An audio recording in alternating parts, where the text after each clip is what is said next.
dejar correr la inflación, esa inflación que ella dice que es transitoria y en base a la cual toma las medidas de permitir que no suban los tipos de interés.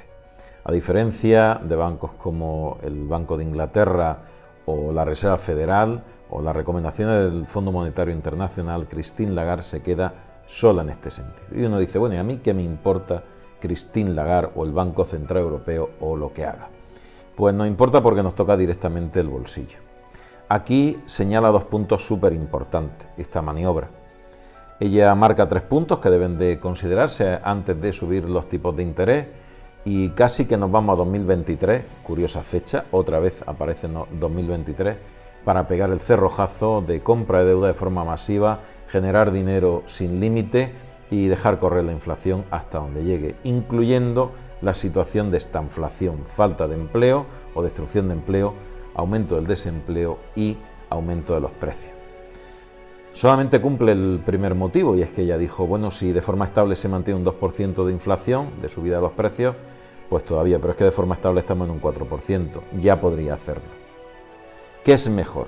La postura de Christine Lagarde y del Banco Central Europeo, fabricar dinero y dejar que los precios suban, y en 2023 ya veremos con los tipos de interés si subimos el precio del dinero y no permitimos que la deuda se amplíe con esta política de expansión sin límite, o la visión que tienen bancos como el Banco de Inglaterra o la Reserva Federal Americana. Ellos, para que lo entendamos, son dos posiciones muy diferentes. Para entenderse, unos dicen, esto hay que solucionarlo ya, hay que cortar el grifo, no se puede seguir viviendo de la deuda, no podemos permitir que sigan subiendo los precios y no vamos a fabricar más dinero ni comprar más deuda sin subir el interés del dinero. Y por otra parte, el Banco Central Europeo y la señora Christine Lagarde lo que dice es vamos a dejar que corra la inflación, todavía no es momento, la inflación es un tema solamente temporal, subirán los precios, compraremos deuda, fabricaremos dinero, pondremos dinero en circulación y aunque se devalúe el valor del dinero, no vamos a subir los tipos de interés, vamos a seguir prestando dinero sin ningún problema hasta 2023. Hola a todos, el Banco Central Europeo esta mañana emite una serie de declaraciones a través de su representante, el señor De Guindos, y dice, más allá de lo que dijo JP Morgan, más allá de lo que dijo la Reserva Federal, más allá de lo que dijo incluso el Banco de Pagos,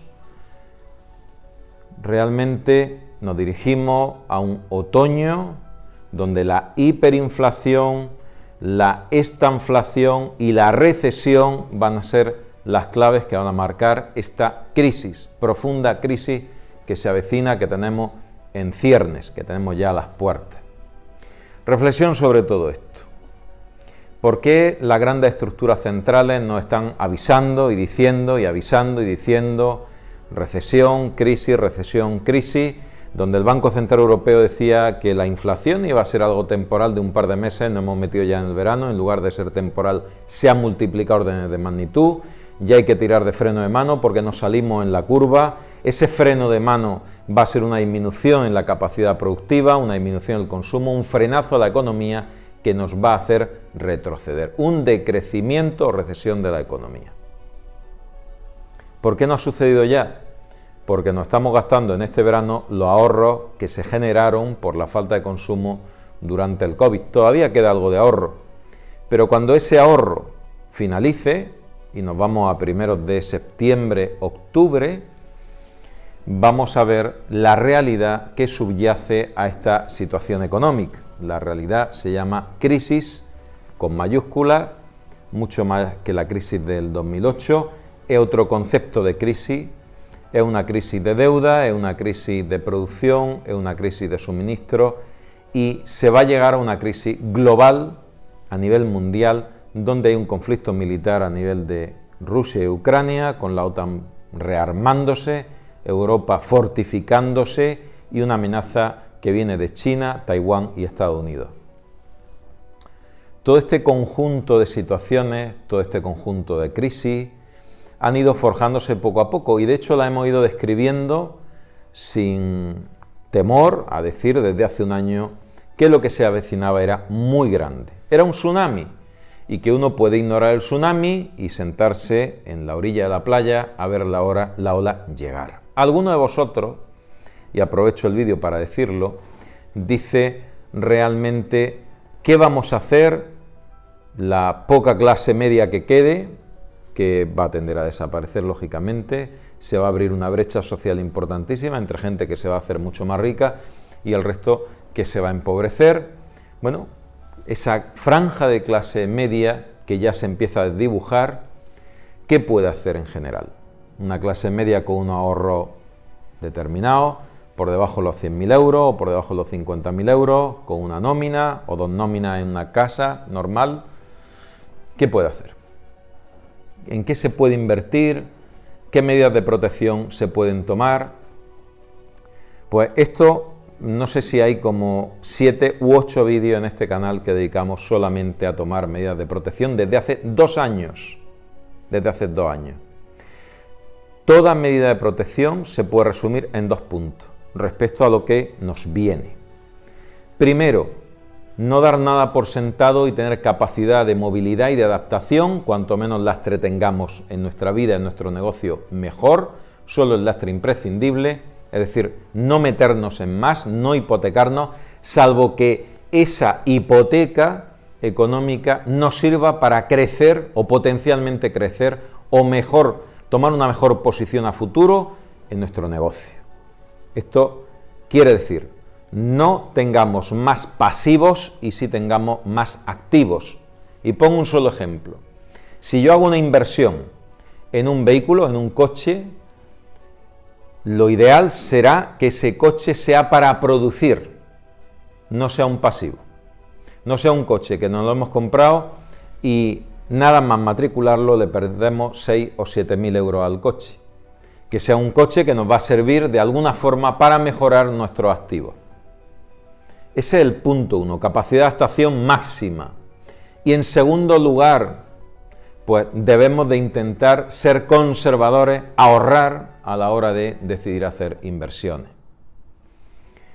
Vamos a ir de la mano de ese frenazo de la economía, porque no hay forma de hacerlo de otra manera, salvo que tengamos niveles de inversión de alto riesgo, que decidamos invertir a otros niveles o que tengamos capacidad económica, con lo cual saltamos de franja, no hablamos de una clase media que va a sufrir el envite de esta crisis.